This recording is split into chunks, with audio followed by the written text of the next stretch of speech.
All right, welcome to the Explainer. Have you ever really stopped to think about what happens when you hit send? You know, how your data seems to magically zip across the entire planet in just a blink of an eye? Well, today we are pulling back the curtain on the network layer. It's kind of like the internet's hidden traffic cop. We're going to explore the incredible mechanics of routing, what happens when your data packets are just too big, and the essential support crew of protocols that make the whole thing work. Okay, let's get into it. So let's just start with the main challenge, right? How does one tiny little packet of your data, a piece of an email, part of a video, how does it navigate this massive, chaotic web of interconnected networks to find its exact destination? This isn't just some straight, easy road. It's a huge journey that requires some serious intelligence and coordination at every single turn. The best way to wrap your head around the network layer is to think of it as a global postal service. It has one single obsessive job. Take a package, that's your data packet, from a source address and get it delivered to a destination address no matter how ridiculously far away it is. And just like any postal service, it has to figure out the absolute best way to get it there. So our little packet's first big challenge is just navigation. See, at every single intersection on the internet, there are these devices called routers, and they have to make a split-second decision, which way do we send this packet next? This is where routing algorithms come in. They're basically the GPS that guides our packet along its journey. Now, the simplest, most, let's call it brute force method, is something called flooding. Just imagine getting a letter and then immediately making a copy for every single person you know. And then they all do the same thing. I mean, it's incredibly robust. The packet is almost guaranteed to get there eventually. But the cost? It's a traffic jam of absolutely epic proportions. It's basically the digital version of shouting in a library. Not very efficient. So to be a little smarter about it, routers usually follow one of two main philosophies. First up, you've got distance vector. This is where each router only knows what its immediate neighbors have told it. It's kind of like getting directions from a local who only knows the way to the next town over. Then, on the other hand, you have link state. This is where every router gets a complete, detailed map of the entire network and then calculates the best path all by itself. This is like having a full satellite GPS view of everything. And when you look at this comparison, you can really see the fundamental trade-offs. Distance vector is pretty lightweight, but when a network path changes, it is so slow to converge. That's just the fancy word for all routers finally agreeing on the new best path. Link state, though, converges almost instantly because everyone has the full map. But that comes at a cost of needing more memory and processing power.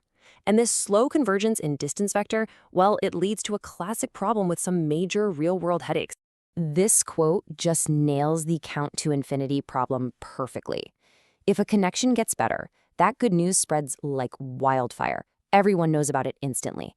But if a link goes down, that bad news propagates incredibly slowly. You have routers that keep telling each other about this great path that, well, no longer exists. They just keep incrementing the distance to it until it finally hits infinity.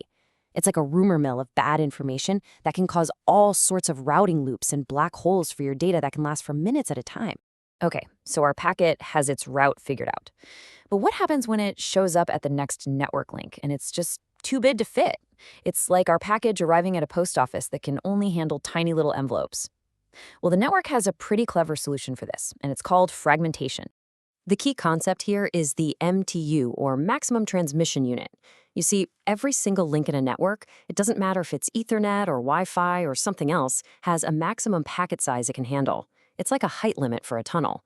If a packet comes along that's bigger than the MTU of the next link, it has to be broken down into smaller pieces.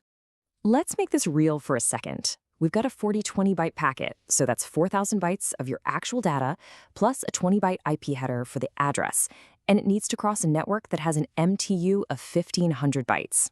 It's just too big. So the question is, how does the router break it down? Okay, let's walk through this. First, the router sees it can fit 148 bytes of data in each fragment once you account for that 20 byte header. So fragment 1 gets the first 1480 bytes. Now for fragment 2, its offset is 185. Why 185?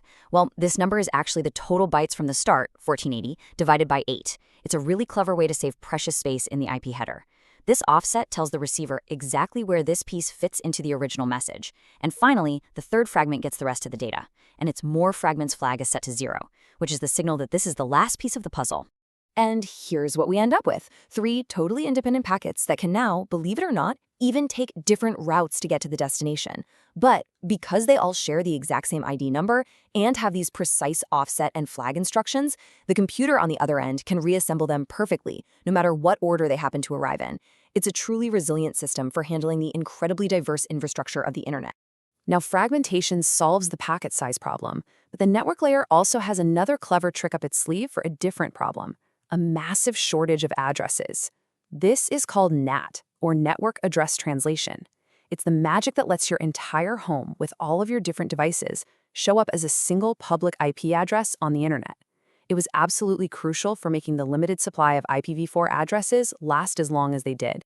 So our packet has been routed, it's been fragmented if it needed to be, it has finally arrived at the correct destination network, but its journey still isn't quite over. To get from that local router to the actual destination device, your laptop or your phone, it's going to need some help from a few more essential protocols. The last mile. First up is ARP, the Address Resolution Protocol. Think of the IP address as a temporary logical address, kind of like the name of a person staying in a hotel room. Well, ARP's job is to find the room's permanent physical hardware address, the MAC address, which is literally burned into the network card itself. It's the protocol that bridges the logical with the physical. And the way it works is this simple, elegant dance between public and private messages. A device broadcasts a request to everyone on the local network, basically shouting, "Hey, who out there has this IP address?" Then the one device with that IP replies directly and privately. That's a unicast message saying, "That's me, and here is my unique MAC address." And just like that, the data can be delivered to the correct physical machine. But wait a minute. How did that device even get its IP address in the first place?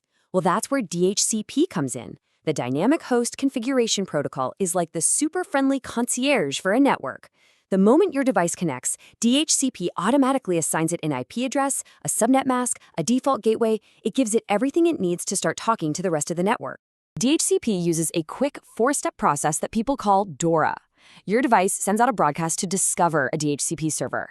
The server then makes an offer of an available IP address. Your device then formally requests that specific address, and finally the server sends back an acknowledgement confirming the assignment. It's this super fast and efficient negotiation that happens every single time you connect to a new Wi-Fi network without you even noticing. And finally, we've got ICMP, the Internet Control Message Protocol. You can think of this as the network's built-in feedback system. If a router has to drop a packet because its time to live counter ran out, or if a destination just can't be reached, ICMP sends a little message back to the source to let it know what went wrong. It's also the protocol behind the famous ping command, which uses ICMP echo requests and replies to see if another computer is reachable. You know, when you take a step back and look at all this, what's truly amazing is that these core protocols, ARP, DHCP, RIP, OSPF, ICMP, many of them were designed way back in the 70s and 80s, and yet they are the bedrock of our entire modern internet. They have scaled in ways their creators could never have possibly imagined, which, of course, leaves us with one final big question.